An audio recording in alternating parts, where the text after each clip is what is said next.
Should I sign with an agent or a manager, and do I need one to get placements?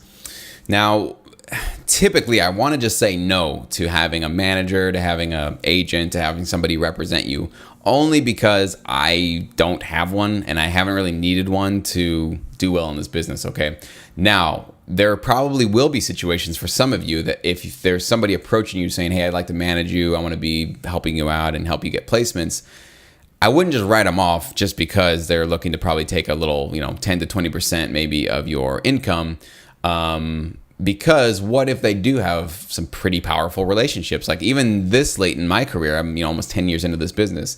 If somebody came up to me and said, hey, Jesse, I'll get you A-list trailers, movies, primetime TV shows. Look at all these relationships I have. I know this music supervisor. I know this person. And we're going to get you straight into some of these situations where you're also going to retain not only your writer share, but maybe a big portion of your publisher share. So we're talking about tens of thousands, hundreds of thousands of dollars. Am I going to just say no to that?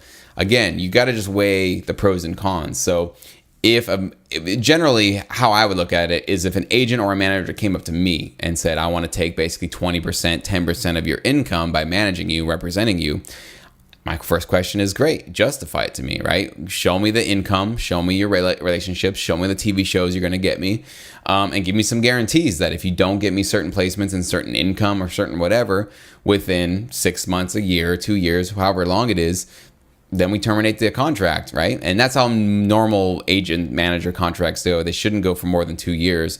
And that should be a long enough time period for you to see, are they the real deal? Are they actually going to get you some placements and actually get you on the board? Because if they can, and they actually can land you awesome stuff, you should be working with people who can help get you more money and more placements, right? Kind of swallow your pride a little bit there, because if they're going to get you into the door and into some really close, tight-knit circles that you wouldn't be able to get into otherwise, that's something to really consider.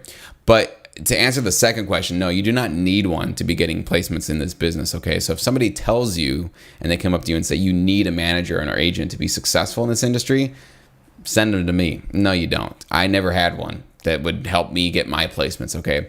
So if you need to maybe hire a business manager because you're really sloppy on keeping your records together, or maybe filing your taxes, or you need some help sort of keeping organized, that might be a separate issue. But they're not necessarily somebody helping you get gigs or get placements or that kind of a thing. So the TV film world is much different than the artist world. We're not touring in this business, so I don't need a tour manager. I don't need an agent helping me get gigs around the country.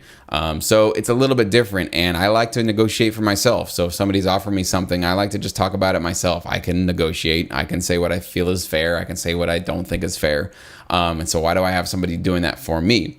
Now, I've built myself up into a situation where I have a lot of great connected relationships in this business. And, for me right now to take on a manager just doesn't make a lot of sense at all, unless, again, they can get me into some circles and some situations that I can't right now. But right now, I'm very happy with the people that I have and the placements that I'm getting and the income that I'm making. So I'm not in any sort of a need or a rush to get out there and do that. So I'm not your manager, I'm not your agent, and I'm not your lawyer, so I can't tell you what to do, but I can just tell you where my thoughts are when it comes to whether or not an agent or a manager would be right for you and your career.